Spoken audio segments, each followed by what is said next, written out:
It's the Fellowship of the Geek Show, a weekly podcast about comics, the comic book industry, and other geek pop culture.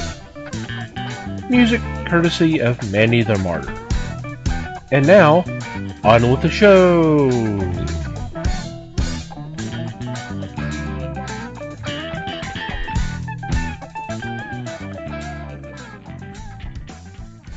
Hey everybody! It's the Fellowship of the Geeks podcast. My name's Thomas Chick, and joining me for this episode is Mike Marlowe. Hey, gang. Les Webster. Hello. And Liz Newman. Hello, everybody. How are you guys doing? Good. Doing great. I hope everybody out there is doing all right. So, what's been going on in your corner of the galaxy? Well, this weekend at my house got completely tied up with the Winter Olympics. Woohoo! Because my kid is 11 and he's kind of right at that age where he's been kind of getting into sports for the last couple of years, and this is kind of the first time we've had the Olympics since then. But Right. so it's kind of fun watching him get into it.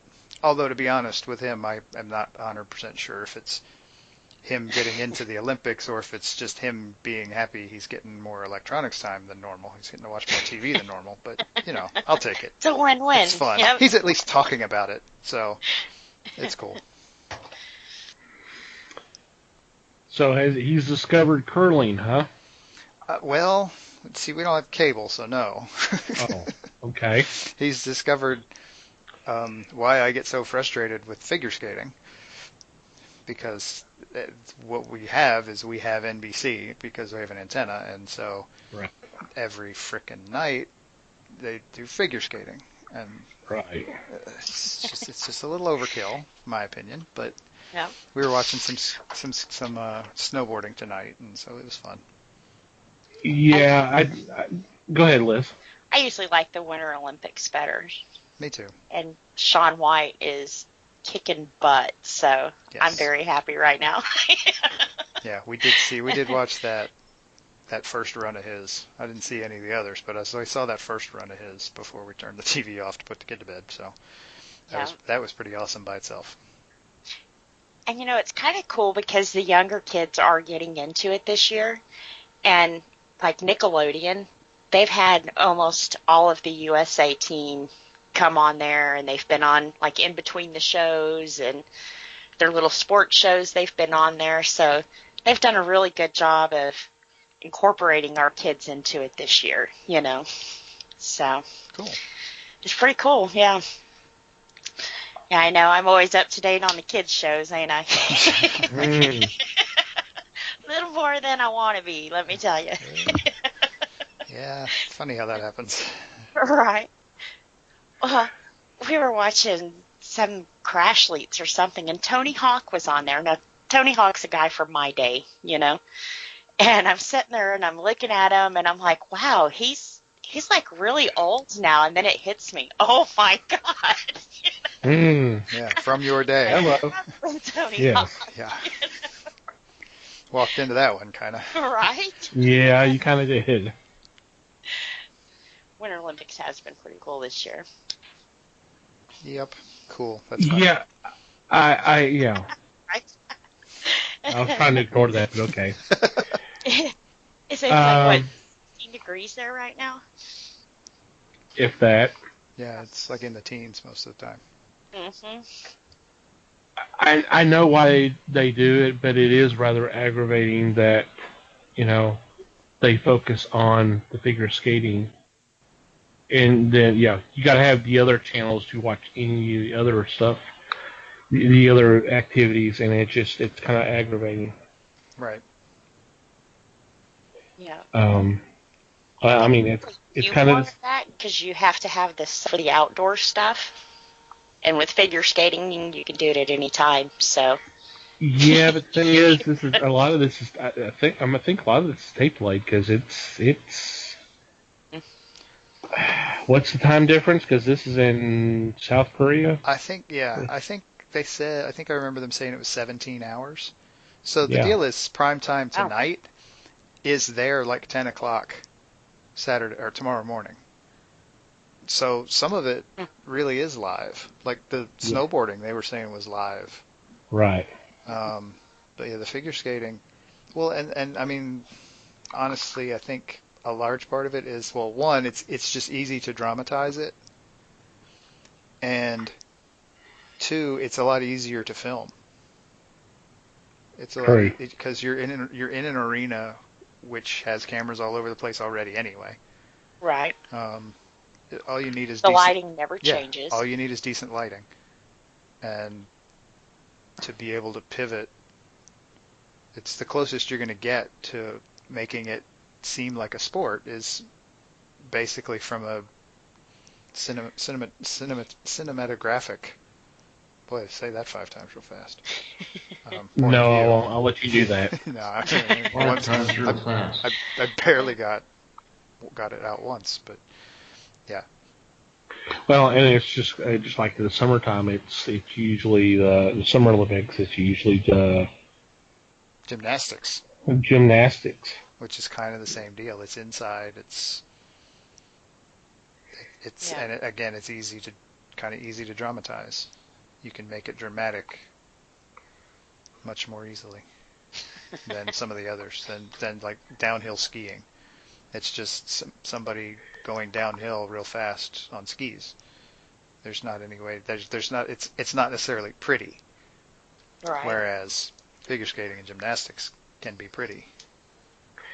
Well, yeah, but there's other Olympic sports that if they want to use that's going to be a little bit more action, then you got hockey. Right. I mean, stuff that's more sports related. Yeah. For sure. If you're looking for drama, then yeah, let's don't play up that so and so needs to get this kind of score to beat the predecessor or that kind of stuff, or what kind of what trials and tribulations he or she went through to get to this point, that kind of stuff. Because I mean, you could say that with every competitor. Yeah, but, you can, but for some reason they like to do it with. What was the advice for downhill skiing in Better Off Dead? Go that way very fast. Well, and certainly watch out for that tree. Right. That was George of the Jungle. Well, it works in skiing too.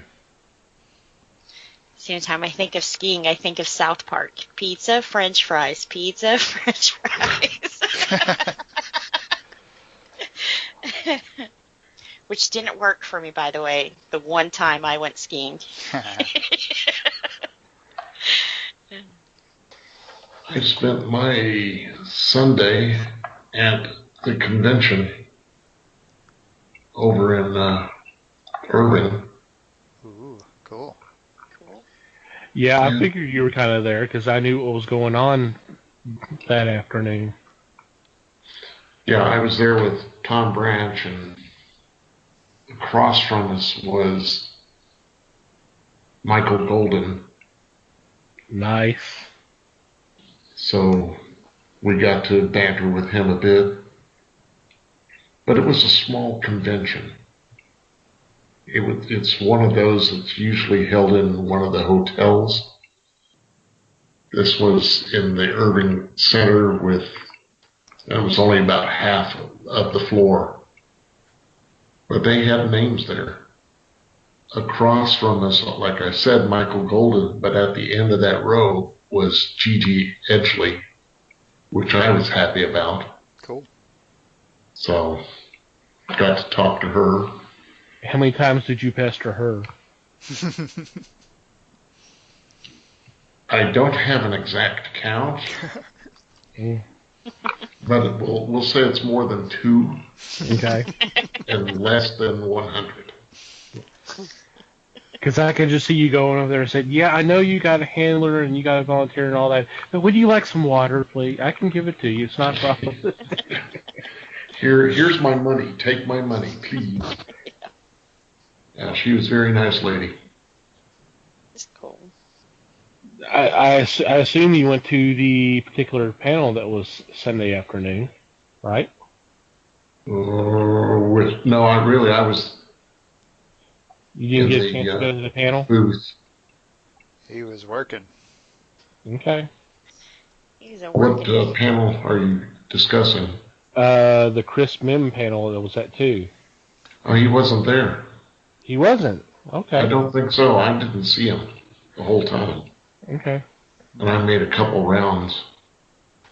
Yeah, he was scheduled to have a panel at 2, and I was like, yeah, I don't expect to see Les here today. And I figured you were helping branch out anyway, too, so. I did see our friend with the new store. He was there. Yep. Saw a friend with the store we've gone to for many years. Cool. So it was nice. It was nice to see people. So how many times did you pester Jim Starlin or Mike Zeck? Mike Zeck once. Jim Starlin, I couldn't get near the table. Yeah, I'm not really surprised about that. Wow. Bummer. I did get to see Mike Grell. Oh, cool. Talked with him for a few minutes. Yeah, wearing that famous hat of his, which it does look good on him. It does, so. Yeah. Cool. Sounds awesome. Is that you, Liz? I didn't get to go to the con, but I have my friend that I was telling you guys about last week who did quite a few live videos, so I got to see the con. Cool. Yep. And then he came back with a big old stack of comic books for me, so I haven't got a chance to dig through those. But I guess a couple of months ago, my nerd buddy moved away, and his daughter came and spent the weekend with me, and we got to talk about comic books, and I loaned her some of my trades, so it's like, yes, I've got a new nerd buddy. And the sky is parted. So, She One has, of us. yeah. she has a new Padawan. But, I felt bad because we talked a lot about Batman's White Knight, and I keep telling everybody how good it is, and she's like, oh, you ought to let me read it, and I'm sitting there looking at my issues, and I'm like, well, when I get it in trade, I'll let you read it. Oh, wow. First run, I'm sorry. I love you, but... So, yeah, I'll need a couple of copies of that when it comes out, but... So, yeah, it was just kind of good catching up, and like I said, there was a couple of series that I got her interested in, so Huck being one of them. She finally read it, so we got to talk about it for a while. So, yeah, I had a pretty good week. Nice. Yep, new nerd, yay! It was kind of quiet for me. I kind of caught up on my reading, and I mentioned it last week that I was trying to find all my RPG stuff, especially the Marvel stuff. And update, I'm still trying to find them. I don't know what the hell I did. Dang. Well, that's what happens when you have boxes of crap Right. everywhere. I found all the maps, and I found the map campaign stuff. I'm like, well, that's nice. And I actually found my generic universal role-playing system and all the books I had with it. So, I mean, I could start playing GURPS again if I wanted to. Which, How many GURPS books did you get? Well, let's see. There was 2 different horrors. I got sci-fi, I got fantasy, I got westerns. Obviously got superheroes. Wow. I think that's about it. See, the cool thing about those books is that even if you're not playing the game, they're still cool to read. Yeah. I still go back to the bibliographies in those books sometimes to find interesting stuff. And of course, I'm kidding myself because I'll never have time to play role-playing games, but still, I'm trying to. Right. But I did find, this was kind of interesting. I had found a notebook of all my notes from when Les and I were doing the webcast several years ago, including some notes, possible topic ideas. Some we may reuse since it's been a long time, and some that I did not use. So I'm like, oh, well, that's going to take some pressure off me. Kind of pulling back the curtain. Some of y'all who do podcasts, I understand this. It can be a challenge sometimes trying to come up with something to discuss every week, unless you're doing, say, a preview or a review kind of podcast, which that's fine. If that's what you want to do, if you want to review books that come out this week or movies or whatever, that's fine. That definitely changes, obviously, every week. But when kind of what we're kind of doing, there's we kind of go through some dry patches, and we've been having some, but we not anymore.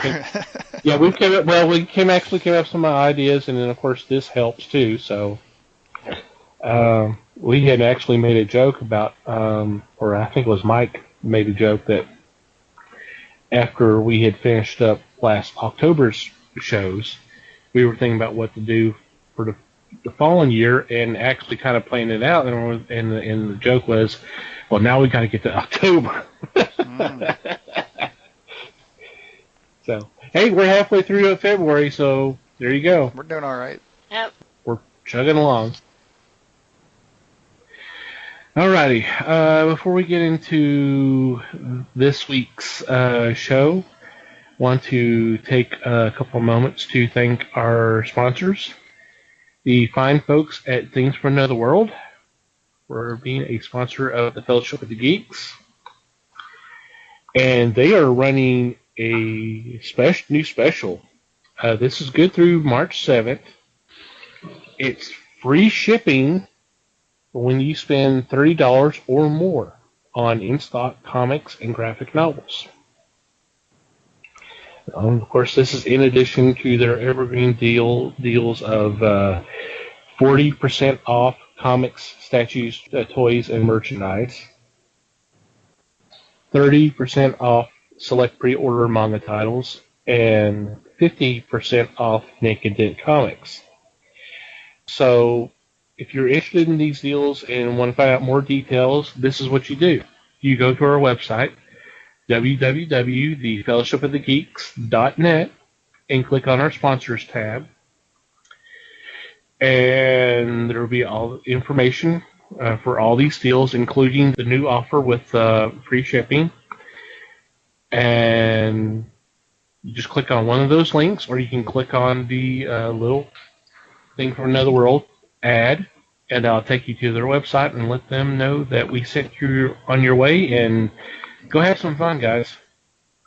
Take advantage of the deal, and especially the free shipping. Alrighty, for this week, we were joined by Madeleine Holly-Rosing, the writer for Boston Metaphysical Society, and she's currently running a Kickstarter for her latest book, the latest installment of the series. And this was a fun interview, and hopefully you'll enjoy it. And then we'll come back with our weekly picks. Without any further ado, here we go.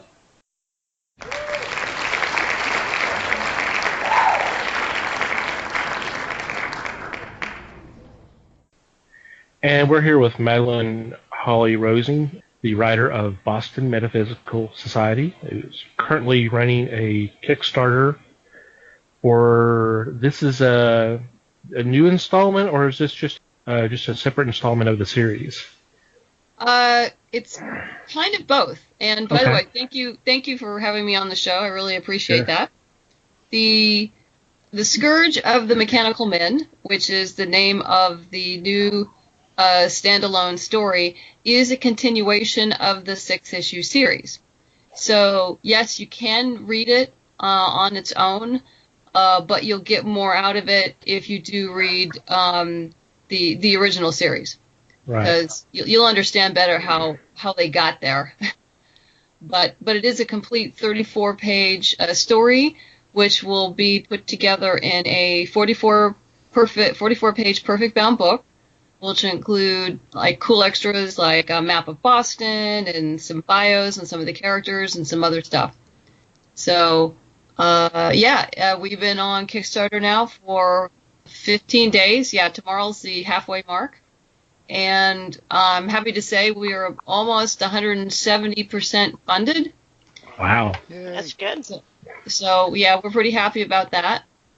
But yeah, we're about $160 short of our third stretch goal. So backers are going to be getting lots of goodies. So come on board right now. Awesome.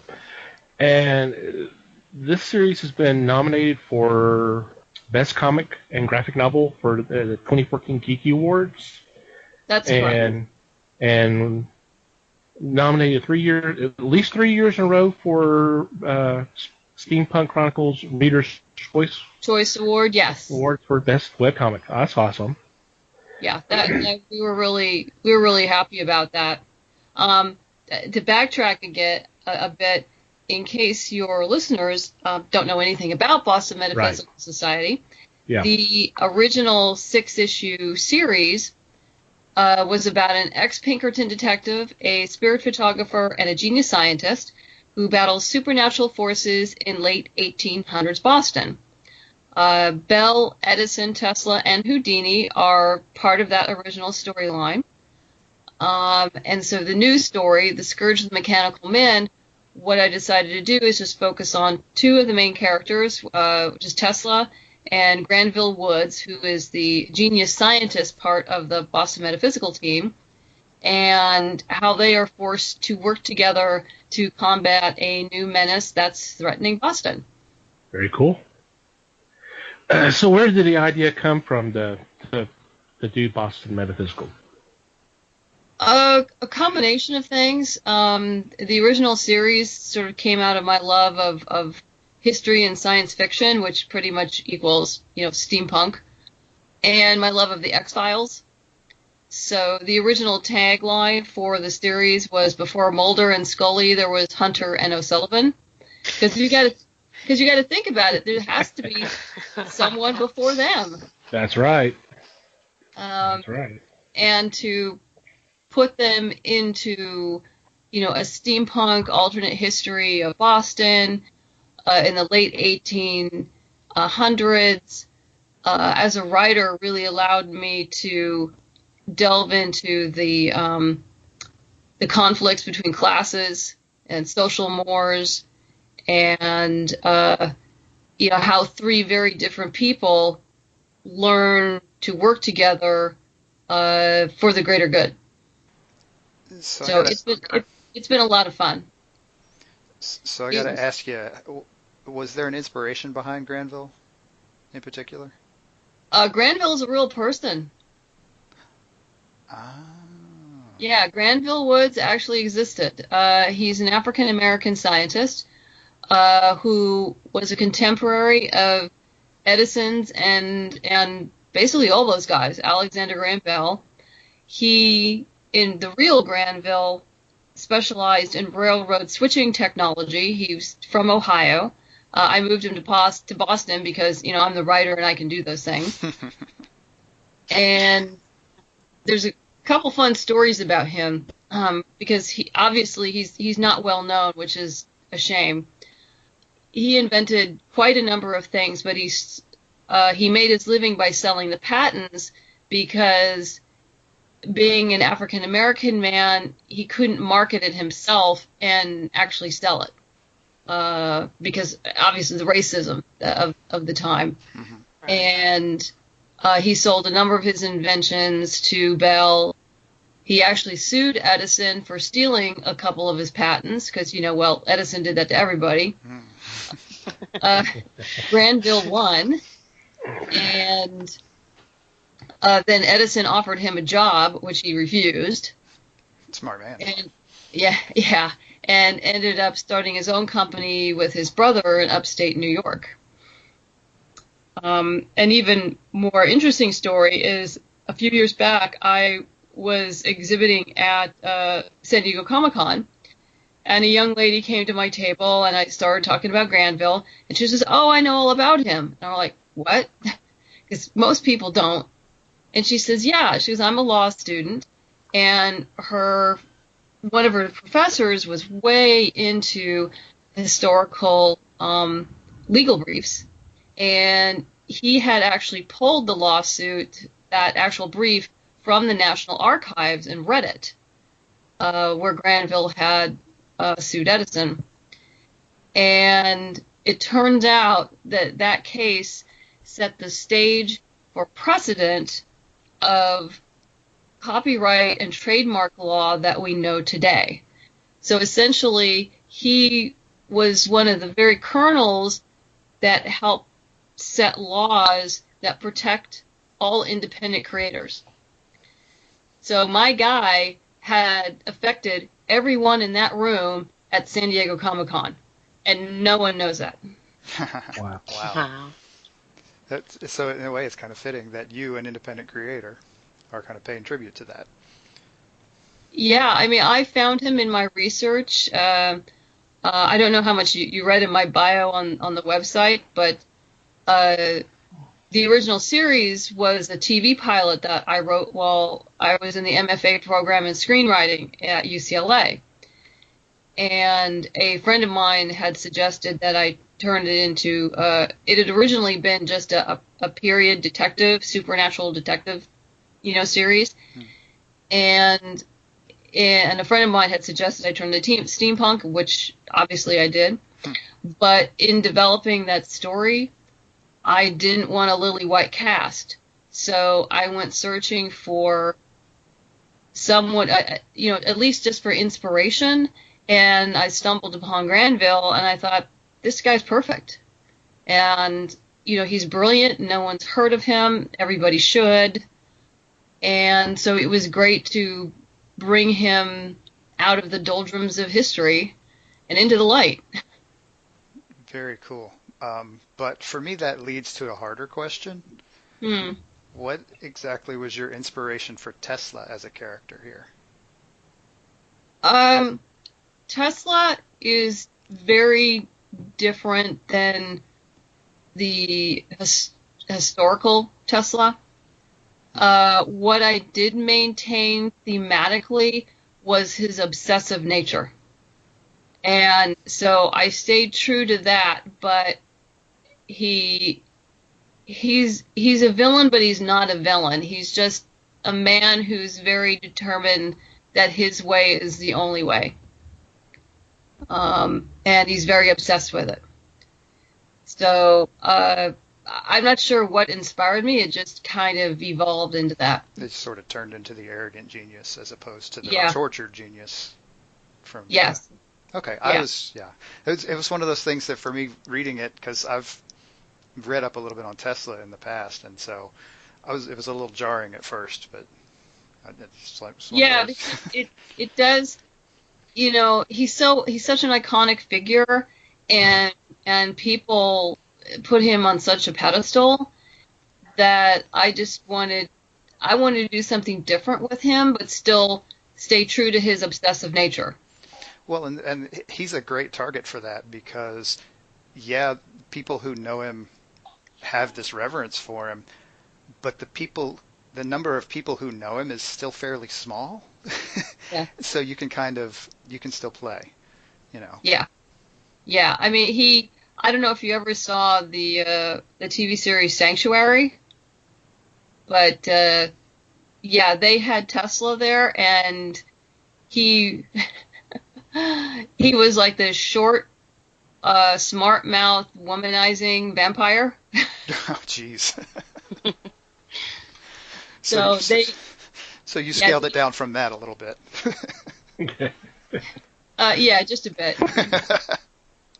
Just a bit. But he's still brilliant, and he's still obsessive, which we do know he was. He was obsessive about everything he did. But I just went against type. But I also knew that we were going to see another side of him, because I knew the Scourge of the Mechanical Men was coming. Mhm. So let's just say it's his redemption. Okay, cool. Something to look forward to when it shows up in my inbox. He's still arrogant, though. Oh, sure. Yeah. Yeah, you can't. Tiger's not going to change his stripes that fast, but yeah. Yeah. Right. Yeah. And if you remember from the previous series, these two guys do not get along. Oh, no. No. No. Not by a ways. Yeah, I find that the other part of that I found, the other part of that dynamic with Tesla that I found interesting was the almost getting along with Edison thing. Yeah. But yeah. Again, it's Yeah. that driven thing. But it was just that driven thing. But I don't know if you've read the whole series or not, but you realize he was just playing Tesla. I mean, Tesla was just playing Edison. Oh, sure. Yeah. I mean, you think he's getting along and he's going to be okay, but he's just playing him. He's goading him. He's torturing him in his own subtle way. Yeah. Yeah. Yeah. So, yeah, I mean, yeah, as a writer, you should go against type. You should explore different things. Yeah, I do have some people who who weren't really fond with the way I handled Tesla, but I'm kind of not surprised, but there's also right, like you say, there's kind of the poetic literary license thing. You have to make the story interesting. Otherwise, it's not much of a story. And so, yeah, playing. and I figured if Sanctuary could make him this short womanizing vampire, I think I could just make him obsessive and arrogant, and it's going to be fine.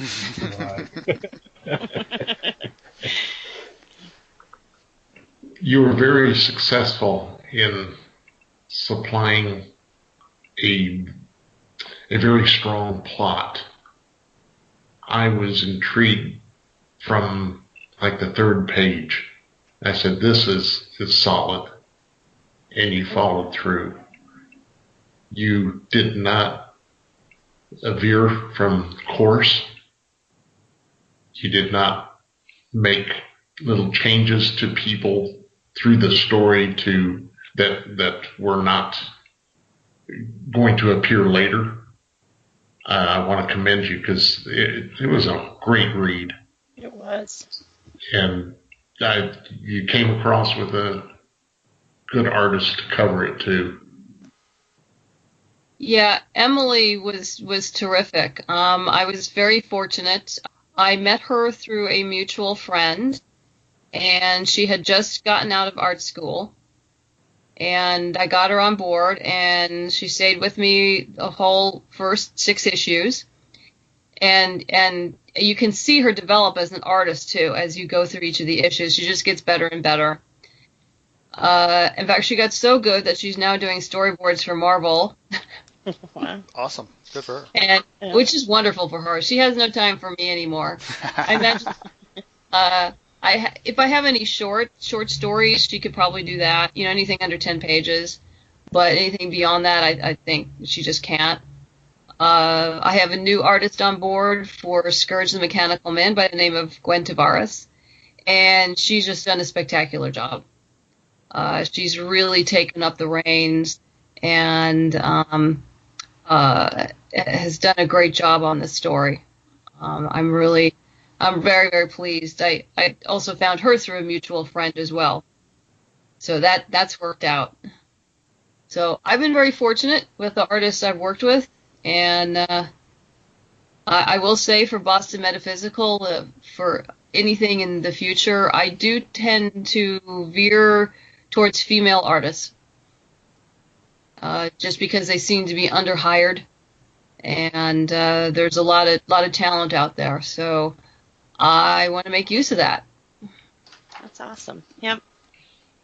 So do you have any spoilers prepared for Scourge of the Mechanical Men to give us something you want to tease with to try to get people to jump on board? other than it's Tesla and Granville trying to stop a disease that turns human beings into machines. Well, I'm in, but Yeah. there might be some hardcore people out there that just aren't sold. Yeah, no, that's fine. That's good. It's, like I said, I'm in. I was in day 3. So. Yeah, it's been interesting because it's steampunk, but Boston Metaphysical has often been called steampunk-ish as opposed to hardcore steampunk, which I'm not quite sure what that is, but Yeah. it keeps changing, and steampunk also falls into alternate history, and I think steampunk is rapidly evolving, which is a good thing. When I originally wrote pilot at UCLA, there were, other than Sherry Priest, there was no steampunk set in the United States. It was all in Victorian England. And during the course of the last, 8 years or so, that has dramatically changed. We see steampunk set in all different cultures, all over the world, lots of literature. There's an anthology called The Sea of Ours, which the sea is ours, say that more clearly, which is Southeast Asian steampunk.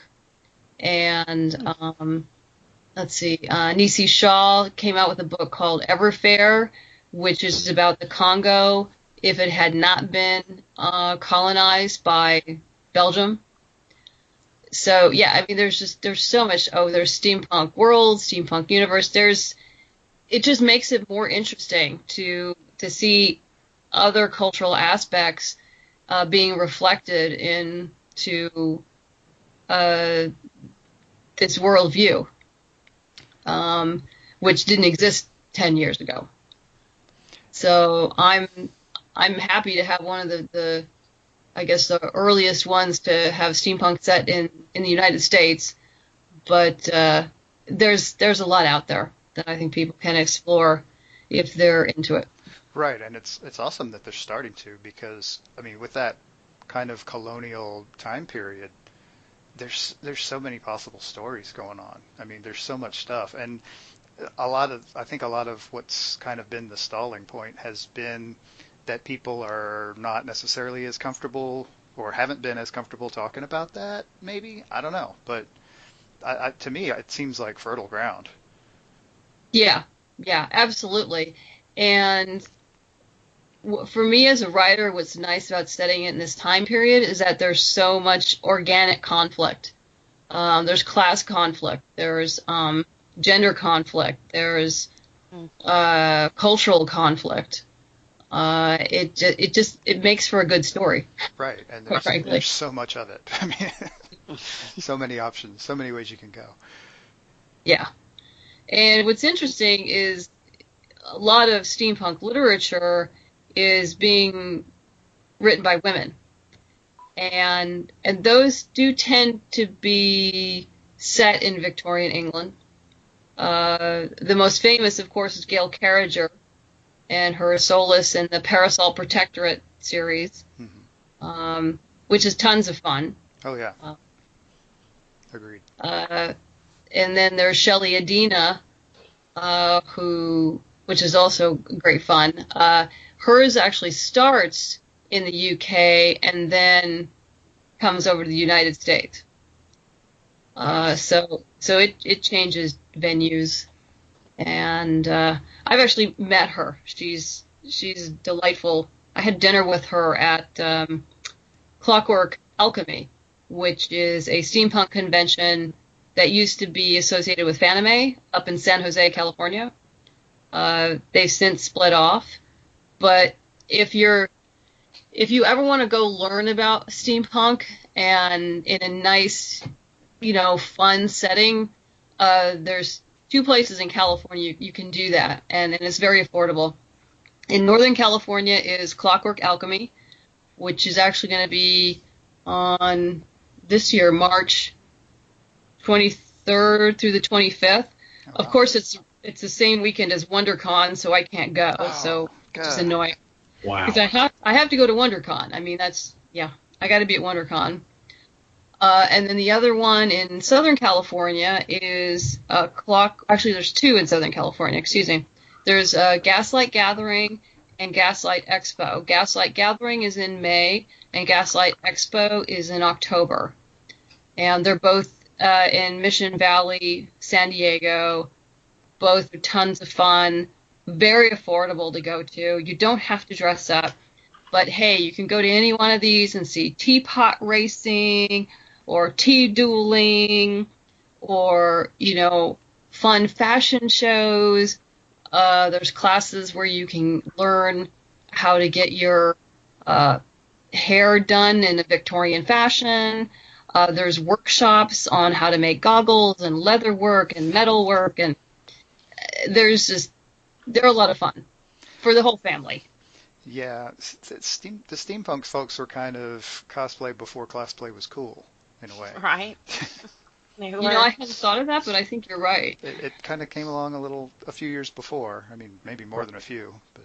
Mm-hmm. But yeah, I highly recommend that if anyone is interested in steampunk. I hate to dress up.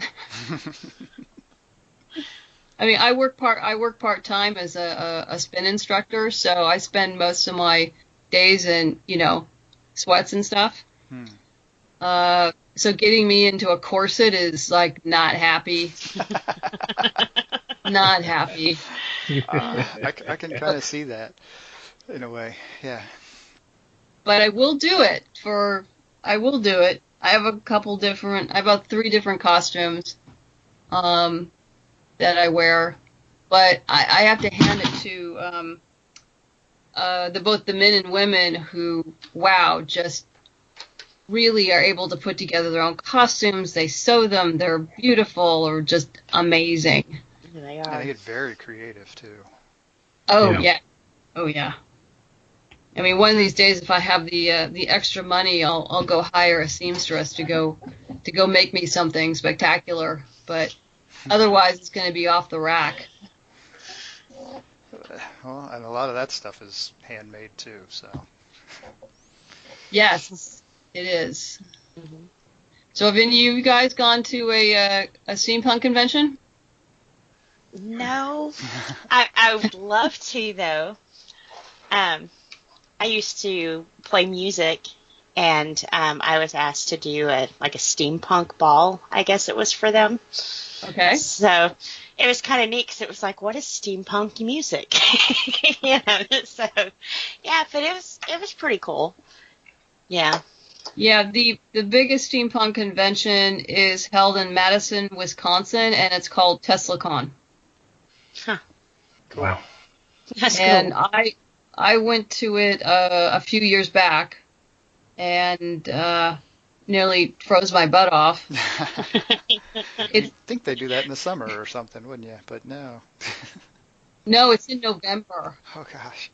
It's Madison, Wisconsin in November. So yeah. Have these people never watched a Packers game? I mean, come on. It's pretty obvious, really, what's going to happen if you do that. But literally, people come from California, from Georgia, from Florida, from Seattle. They come from everywhere. It's a big to-do. Yeah, I haven't done steampunk stuff, but I did several years ago. I did kind of hang out in the kind of the Renaissance Fair crowd. Oh yeah. And so yeah, I mean, I can kind of imagine how elaborate some of that stuff can get, because some of that Ren Fair stuff is just amazing. Yeah. Yeah. Well, like we go to Scarborough Fair quite a bit, and you can tell with some of the costuming done out there, not only is it medieval, but people are starting to do a little bit more of the steampunk and stuff out there too. Oh, totally. Yeah. But man, some of them costumes, all that material and lace, and I bet they were wishing it was November here in Texas to wear all that. Yeah, doing that in April or May is a little dodgy sometimes. That Memorial Day weekend can get really warm. Yeah. So it's usually Mother's Day, so. Yeah. Yeah, and even Well, at San Diego Comic-Con, they often, Saturday at noon is this, they meet under the stairs for a steampunk photo op. So everyone who's dressed in steampunk goes in, they stand on the stairs, but usually it's really hot and you can just see people melting. Yeah. Mm-hmm. Because even the guys are wearing these big heavy coats, very traditional, long wool coats and the hats and the vest, and Right. the women are in full gear, corset, and yeah. I mean, it's gorgeous, but they've all got at least 3 or 4 layers on. yes, Right. Easily, yeah. And then some heavy equipment on top of that. Yeah. yeah. I mean, more power to them that they can do this. It's pretty spectacular. Yep. Yes, there's another convention here, AllCon, and it brings out everything. And steampunk really shows up at that organization's convention. It's like a 4 or 5 day here at one of the hotels, and they pack it in, yet they limit the number of tickets because it is a smaller venue. It's not like a convention center. Yeah. But there you will see a lot of steampunk. Yeah. And I marvel by it. I'm just standing there gawking, wondering how these people came up with these ideas and pulled them off as well as they did. Oh, yeah, because you see variations. You'll see Western steampunk, European steampunk, and then when you start seeing the more multicultural cosplay, I mean, I've seen Vietnamese steampunk and Japanese steampunk and African steampunk, and wow, it just gets beautiful. Just beautiful. There's a young lady named Diana Foe. She's actually an academician in regards to steampunk and Victoriana, who I met her at San Diego Comic-Con a few years ago, and she was dressed in Vietnamese steampunk, and it was just gorgeous. Just absolutely gorgeous. And I think she made it herself. That's awesome. As soon as we're done here, we're all going to be sitting at home Googling Vietnamese steampunk just to find out what. Right. Yes, that's got to be spectacular to see. Yeah. Yeah, definitely want to check some of that out. I was going to bring up AllCon, so I'm glad Les did.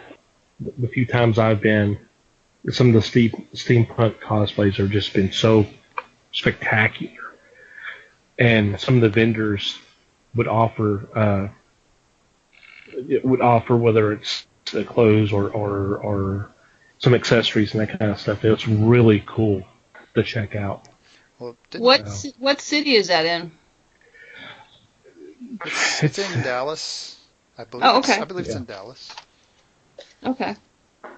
I'm not sure. Actually, I'm not sure if it's in Addison. Irving or I was going to say Addison, but yeah, Dallas. Addison is pretty much right alongside Addison. of Dallas. I mean, it's one of those. It's either in Dallas or it's across the street from Dallas.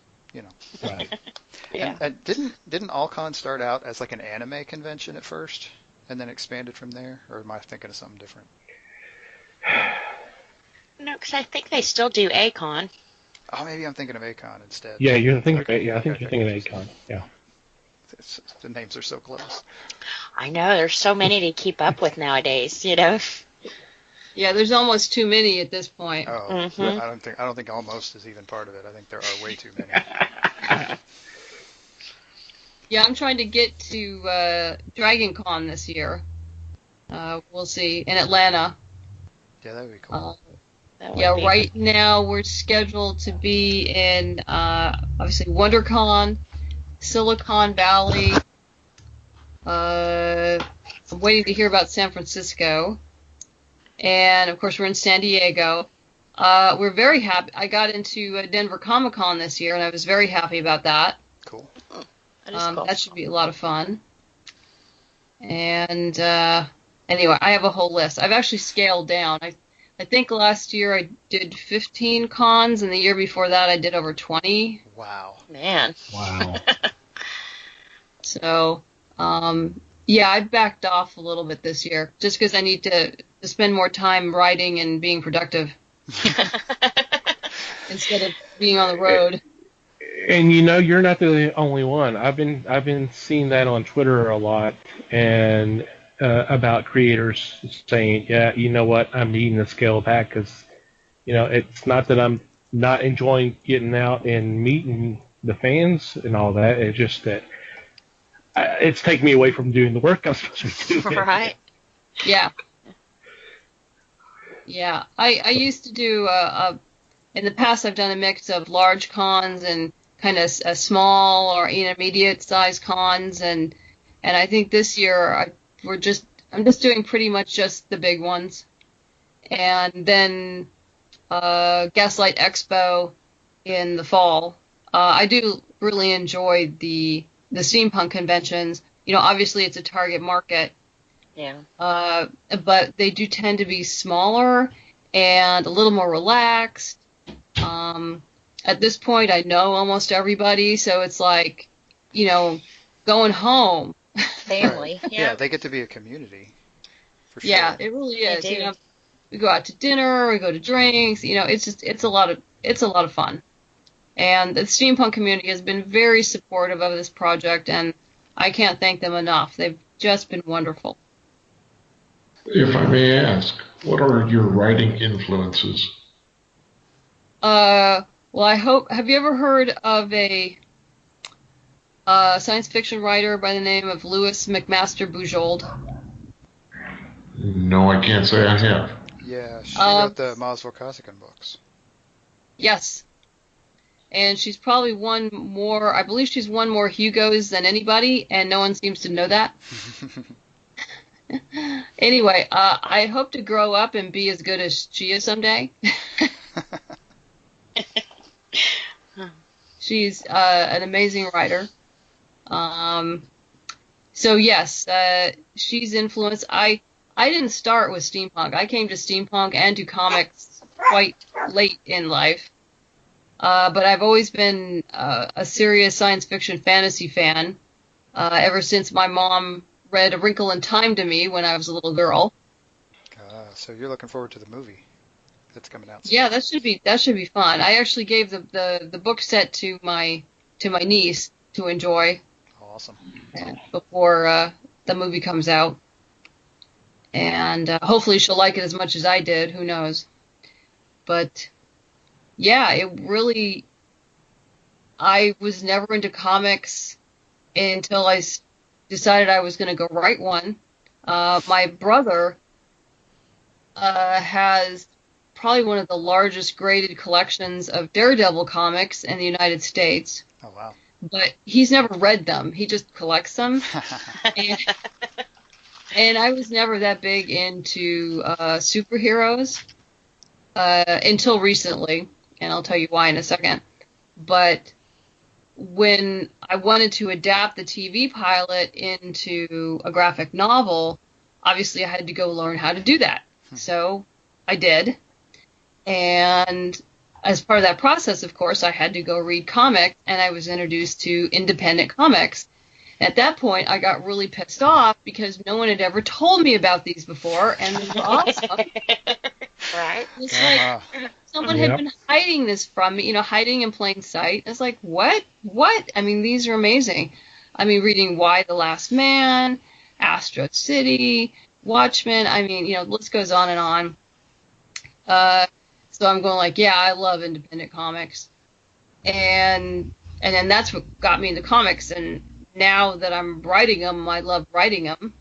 And last year, I got the opportunity to write my first superhero series, which is actually wrapping up on Kickstarter this Friday.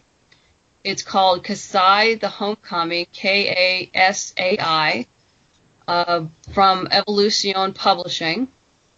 And it's about a half-human, half-demon pro fighter who returns home to Kyoto to face a greater challenge than she ever faced in the ring, and that's her family. The 4-issue miniseries, and features demigods and lizards and lots of action, and Alessandro Morcolo is the artist on board, and he's amazing. He's just doing an amazing job. So if anyone's listening and you want to go check out Kasai, it will be ending on Friday. I think it's almost funded. Yeah, it's last time I checked, it was pretty close. Yeah, it's like right on the verge of being funded. Yeah. But that was a blast to write. So that was my introduction to superheroes. So I guess maybe if I get to write the superhero, I like them. Well, and tapping into mythology for it doesn't hurt either. That sort of plays to the fantasy geek thing a little bit. Did for me anyway. That's what drew me into it anyway. Yeah, it was interesting when I was doing the research on it to develop the story arc, because obviously I was playing in someone else's sandbox. It was this world that Marcel Dupree, the editor, had developed, and he said, would you like to write this 4-issue series about this particular character? And I said, yeah, this would be fun.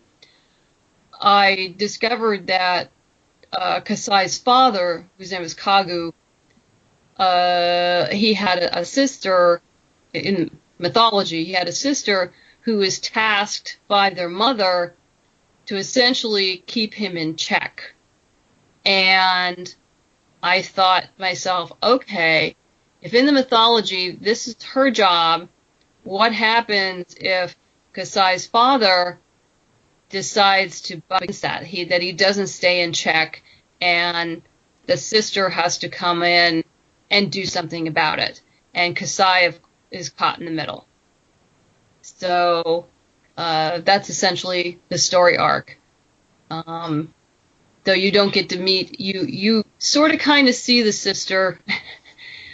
You see the power of the sister in the first issue, but you won't actually see her until the second issue. I don't want to give away spoilers. Yeah, no, it's a bit early for that because, like I said, the Kickstarter is for issue 1. So yeah, it's for issue 1. You don't want to go too far. No. I mean, I have the whole thing mapped out, so sure, I have the whole arc. It's everything's ready to go, and I've already turned in the second issue, so we are going forward, come hell or high water. Sweet.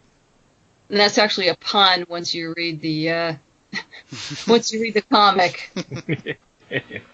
You'll understand that with 2 issues. By the time you get to the end of this issue, you'll go like, I get it now. A very subtle teaser. Right. So let me ask you this. Talk about turning to writing comics. It was different. How different? What kind of a different mindset is it to write a script for a comic to, say, a pilot for a TV series, or even a script for a movie? What's the kind of different mindset? Because that's something I don't think us as readers even think about. Yeah, in the film industry and TV, the formatting of the script is very exacting, and you cannot deviate. You cannot direct in your script. You can't talk to your director in your script.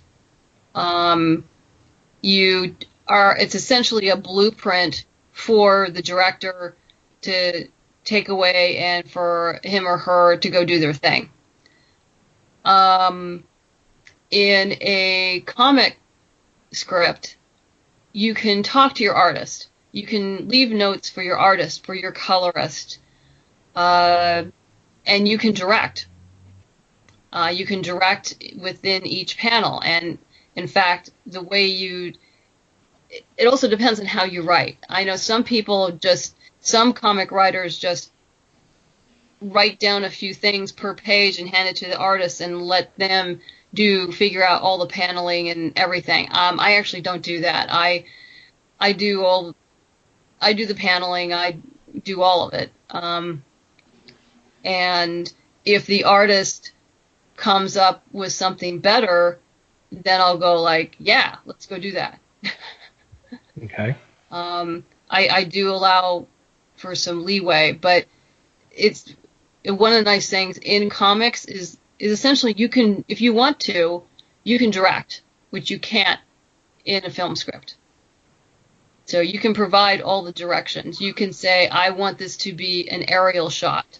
I want this to, be looking through a telescope. I want this to be whatever you want it to be. And you simply can't do that in a film script. That's up to the director. And the DP, the director of photography, yeah. Right.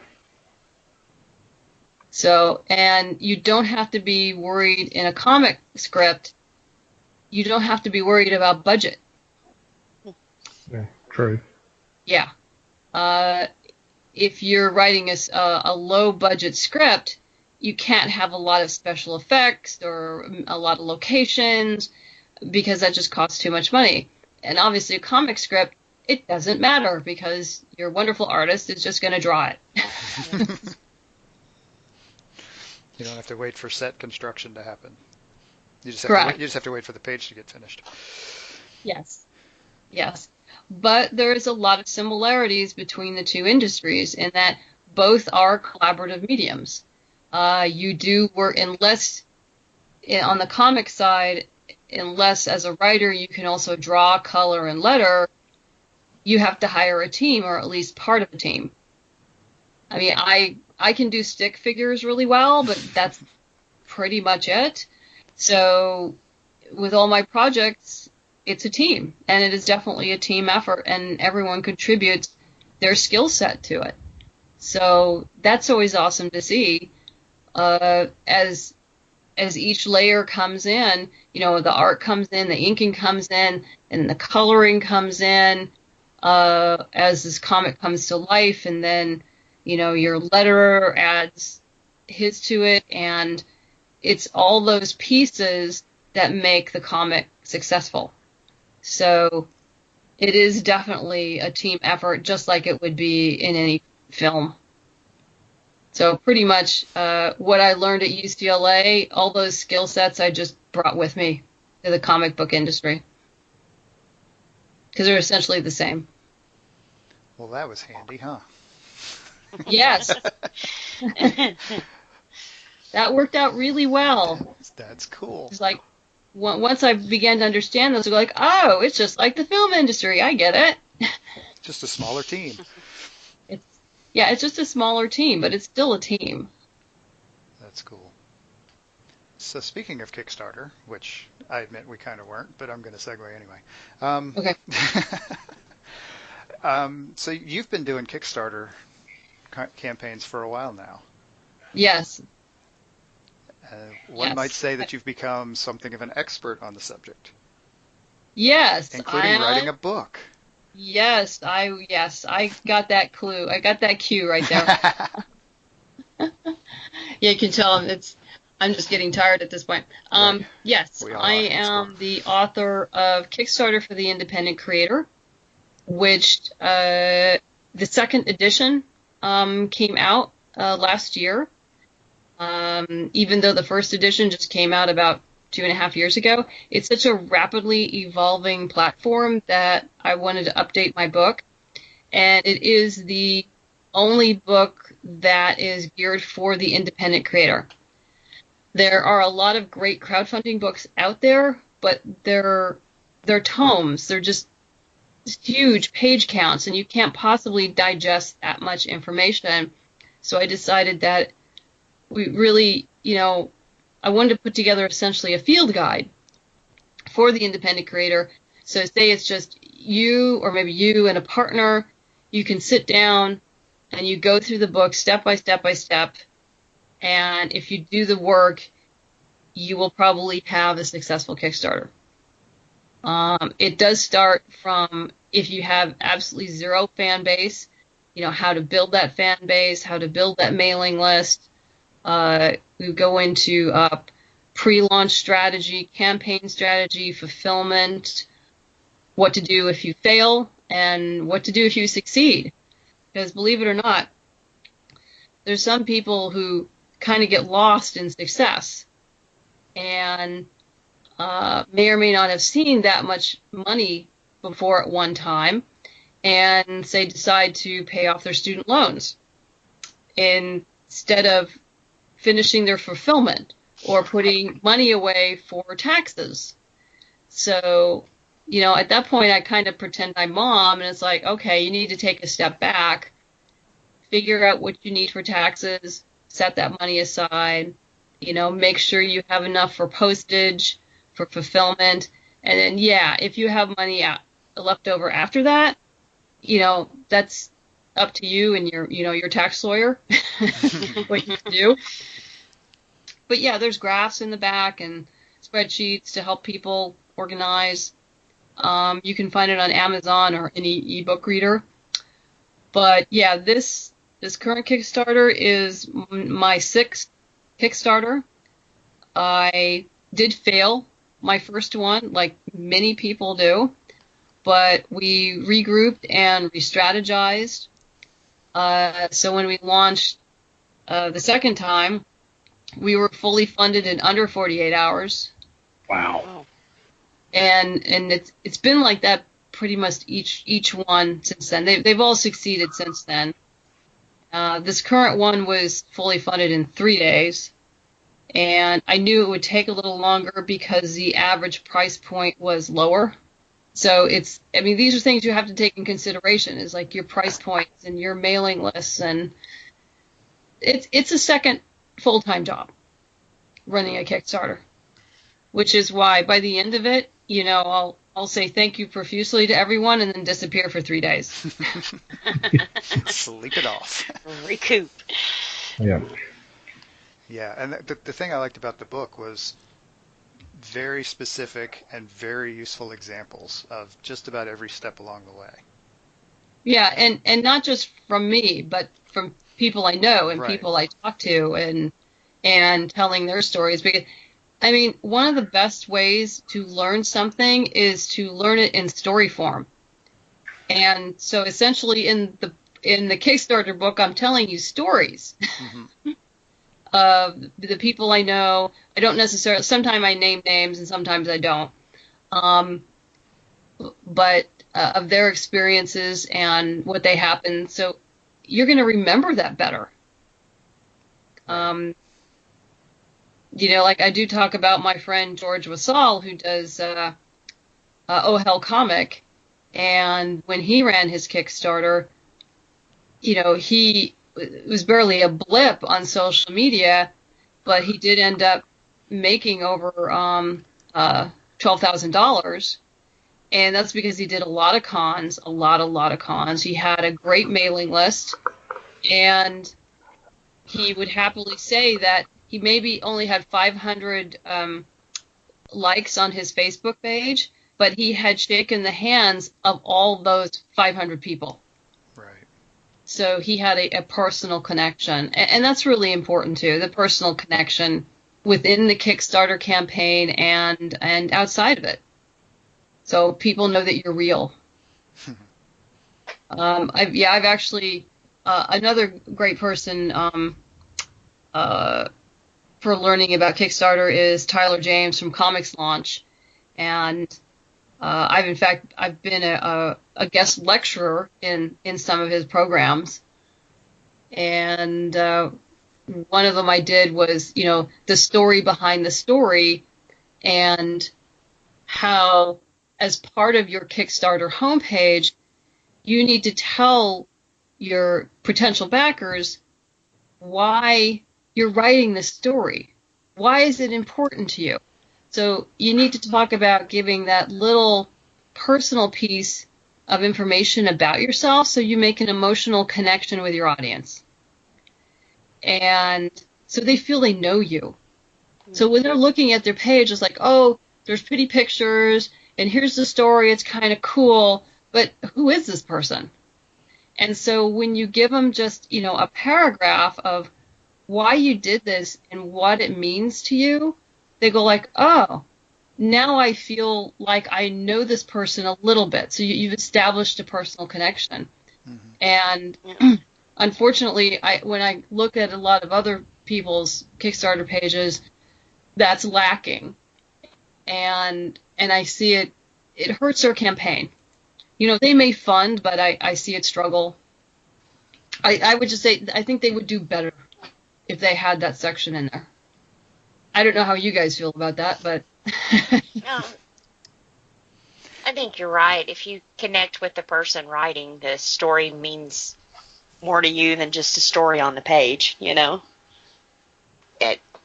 don't know, I guess it makes it your story too. yeah. It certainly helps It does. to do that.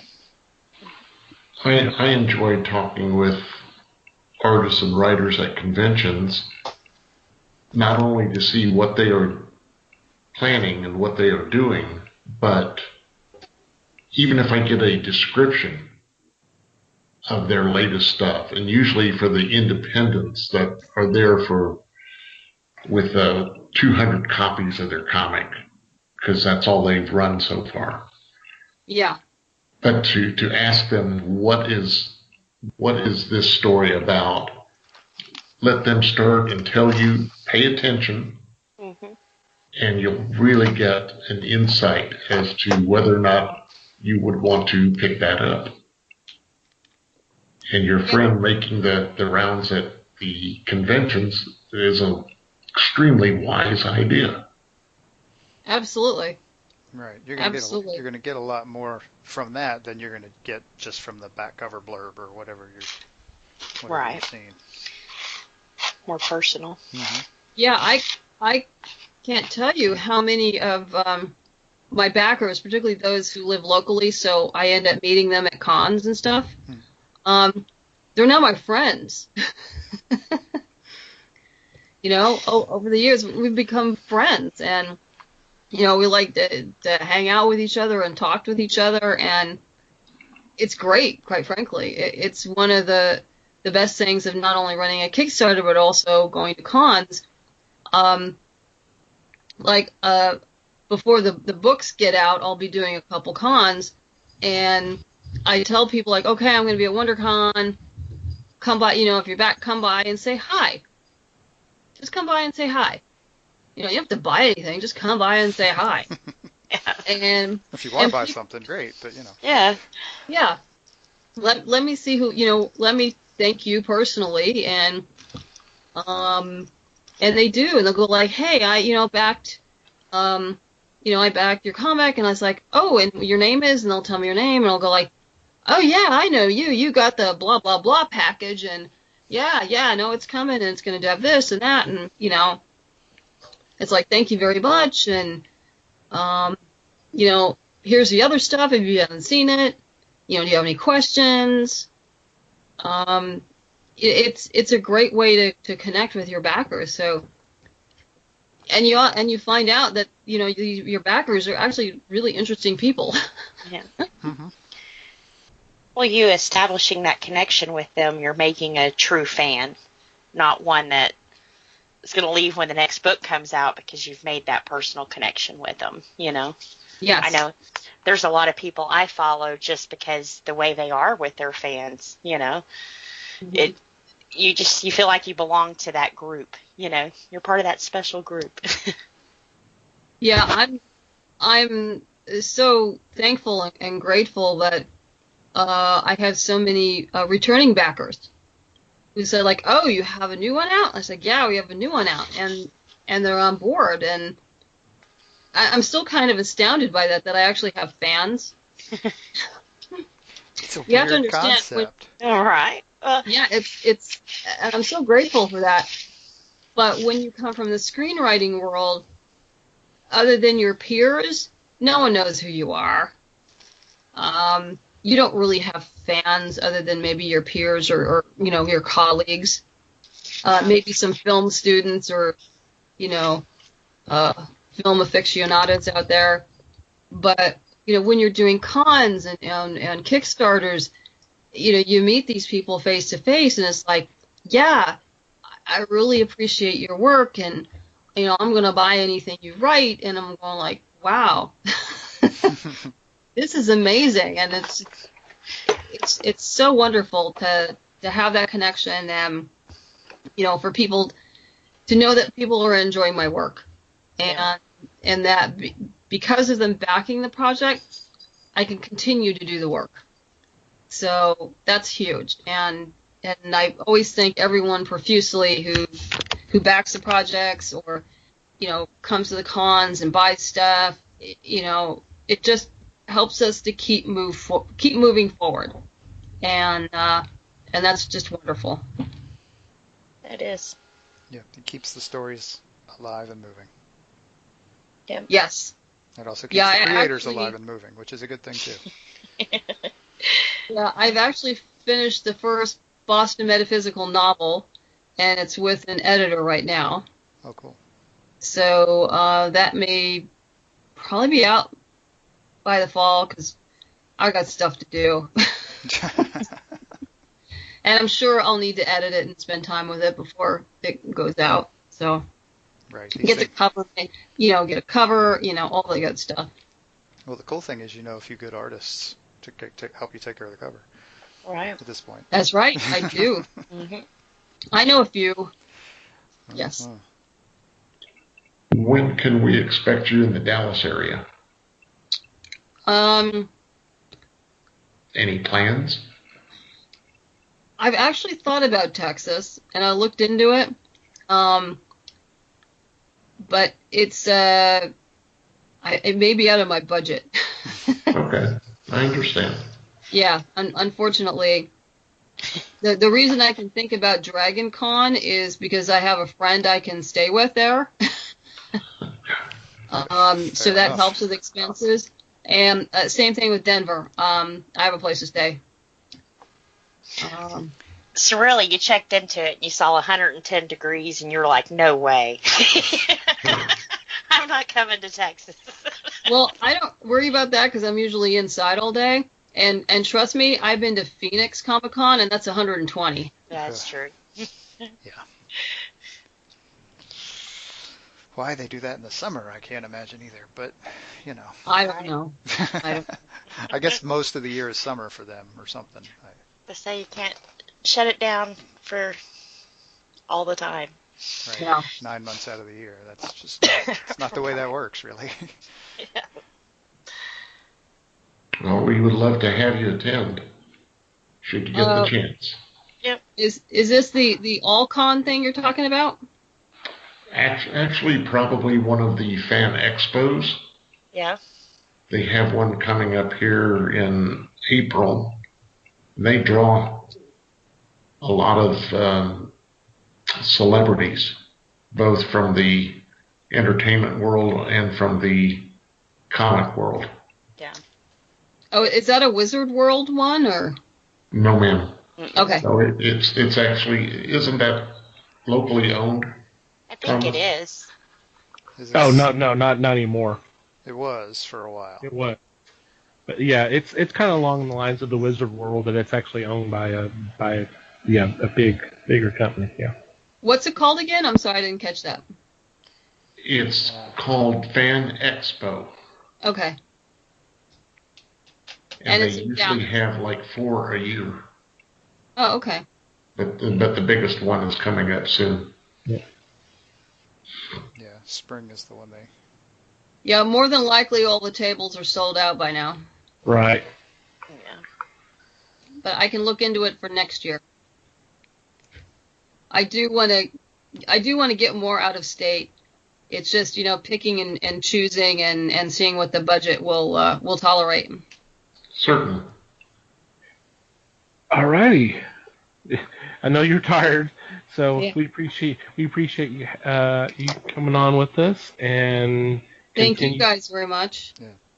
Continued success with Boston Metaphysical, and we would be happy to have you on again. Well, thank you very much, guys. I really appreciate your time. Yeah. Thanks a lot. Thank you a Enjoyed lot. talking to you. Yes. And we'll be right back.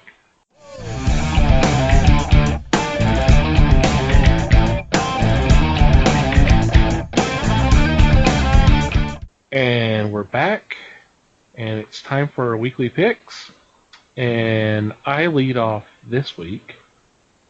So my first choice, and I'm probably going to butcher the title, and I'm apologizing in advance. It's Sonitus, Sonitus, #1, from the fine folks at Alterna Comics, and this is written by Cody Sousa and Dan Shepard, with art by Cecilia Lo Bavo. And it is about a man who comes back to his hometown, and he's been guided by quote-unquote mysterious voices that leads him to an abandoned house that he used to spend a lot of time in when he was a kid.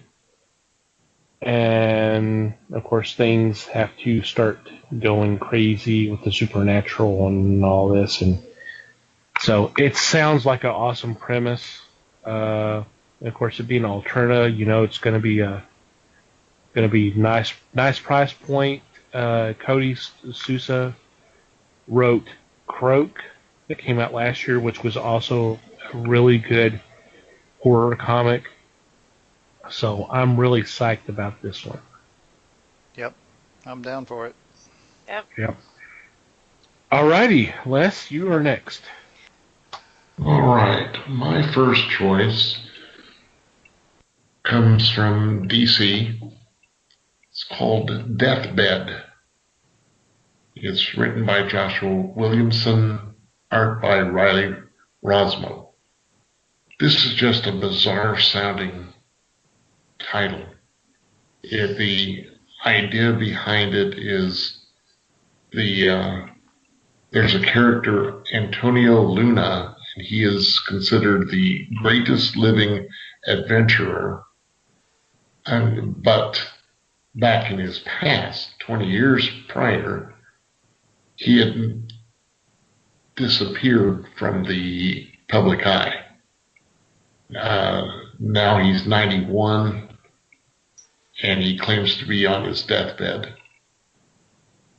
So he is accosted by, or he is confronted by, I should say, an artist or a novelist that has become a reporter to find out about his life. This is a 6-issue series, and I'm kind of on to this because it is such a bizarre layout. Cool. Interesting. Yeah, sounds like they're doing something interesting with it. Sounds cool. Yep. Alrighty, Liz. My first pick is also from DC. It's Batman Sins of the Father. It's #1 of 6 that they're doing. This is going to tell us the story between the Telltale games that they did for Batman, which was kind of like a point-and-click, choose-your-adventure kind of game, which pretty good in the series, but this will kind of explain what happened in between the first season and the second season.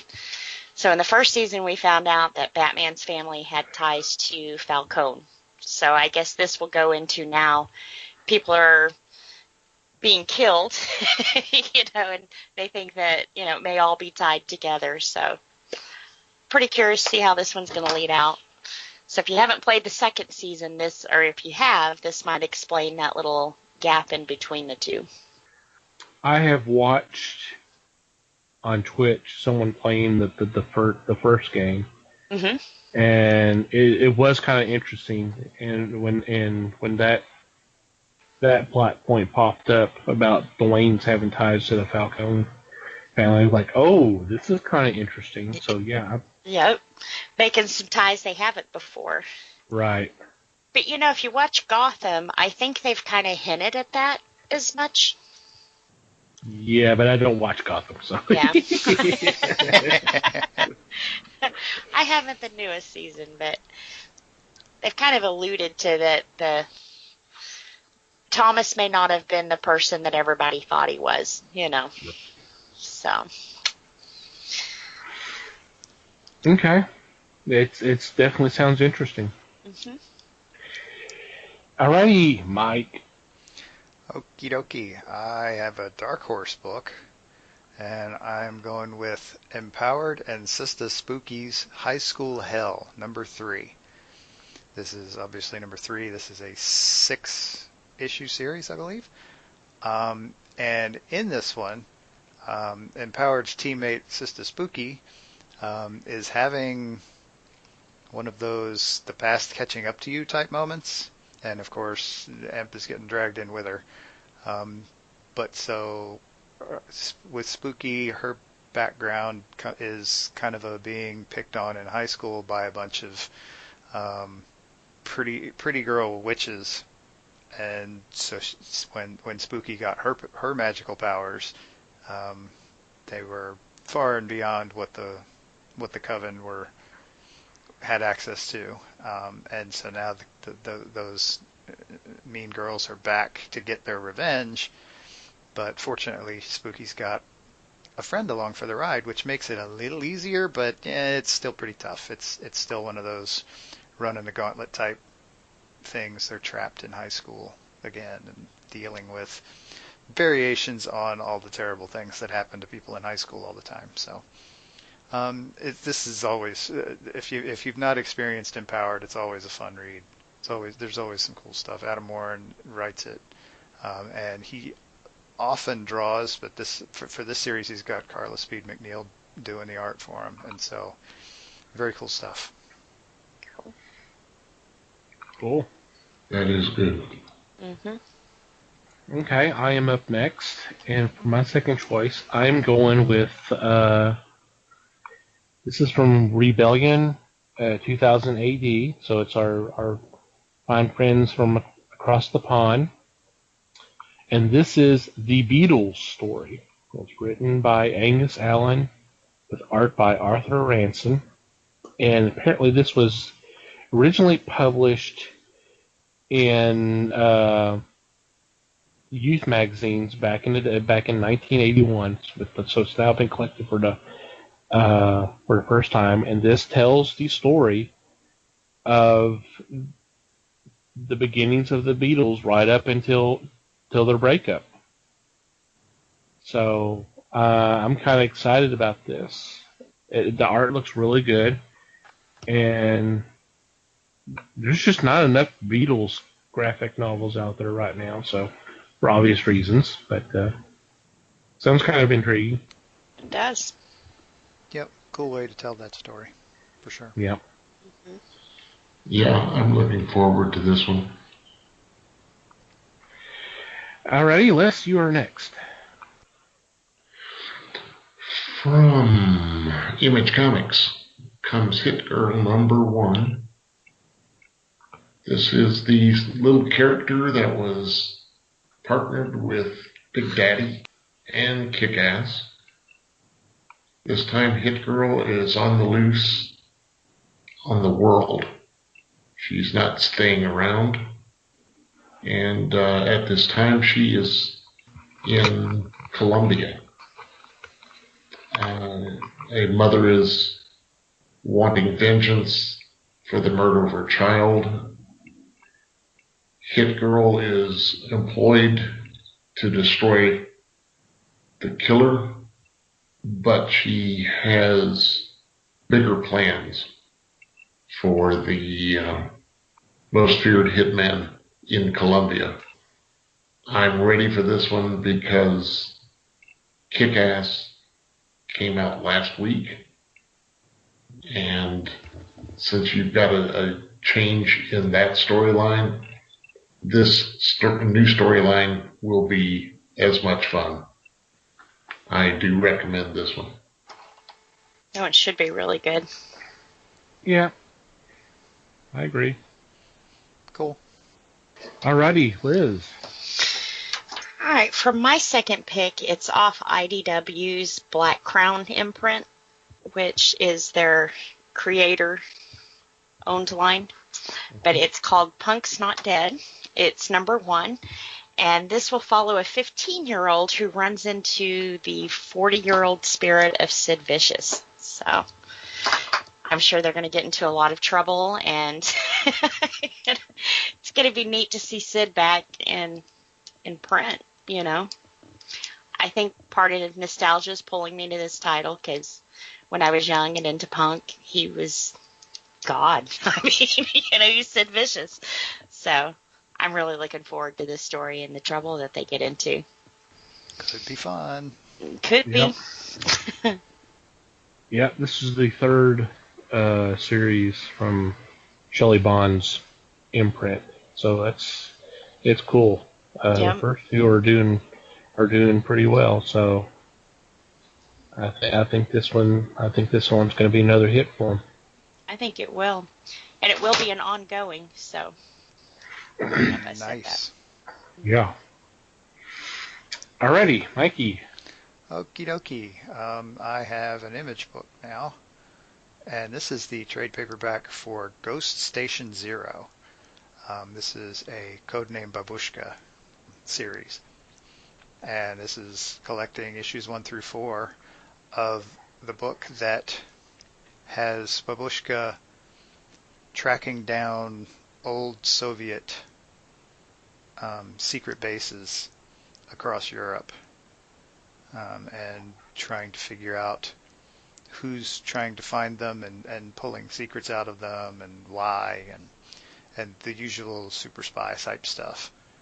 This is a series that it's a lot of fun because, I mean, if you're interested in super spy stuff, James Bond sort of thing, this is a really good series to go with. Cool. I definitely agree. It's been a good read so far.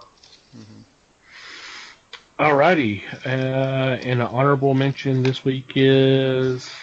Honorable mention is from Zenoscope, and it's a new team that they're introducing to the Grimm universe, which will be the Musketeers. This will be one of 5. They're going to have, I think, the usual like 5 or 6 covers for this one coming out.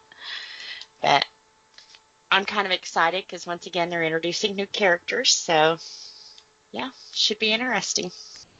Yeah, I'm looking forward to seeing what they're doing here. Yeah, and it's set in Philadelphia, which is kind of weird for a Musketeer story, but yeah, we'll see. Well, yeah. Yeah, it should be kind of interesting to see what they do. They've been pretty successful with all their other modern takes. They have, and in the last couple of months, they've given us quite a few new characters and stuff too. So it always makes you feel good when that universe expands because you know it's going to stay around for a while. You know. Right. But so far, I haven't read anything that, I don't know if I'm saying his last name right, Joe Brusha, that he's wrote that I don't like. So. Yep. Good stuff. Alrighty.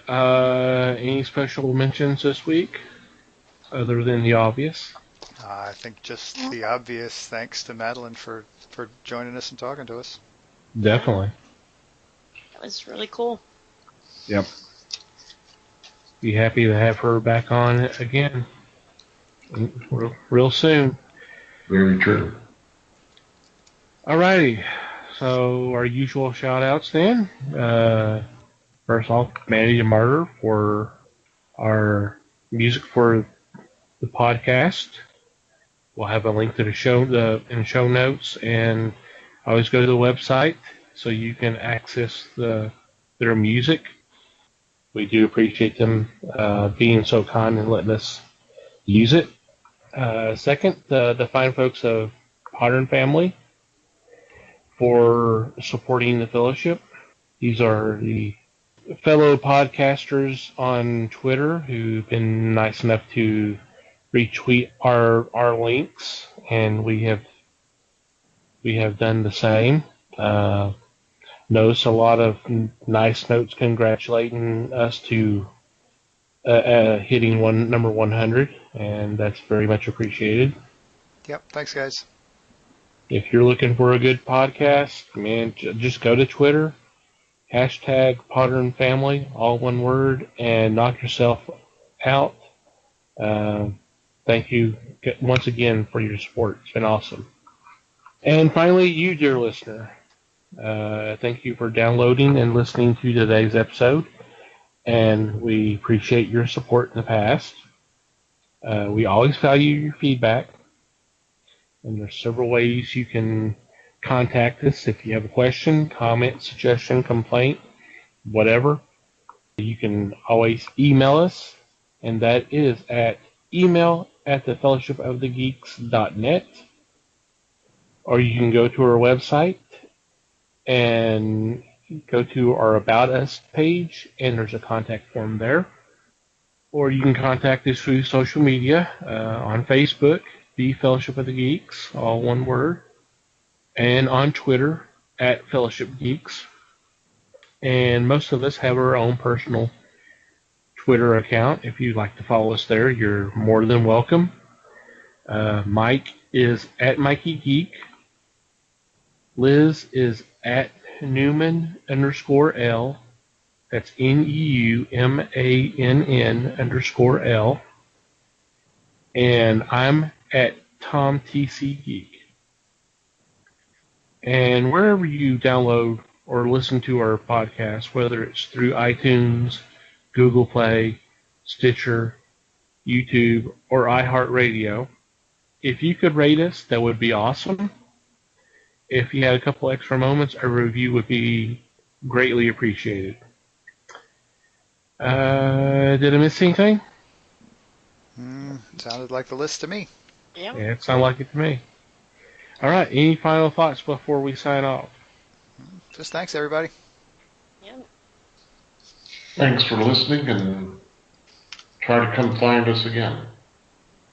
Just try. We dare you. Hit the subscribe button, and you don't even have to try. You know. You're right. There you go. There You'll you go. notify you. That's right. Thank you for listening once again, everybody. It's greatly appreciated. And until next time, read more comics and support your local stores.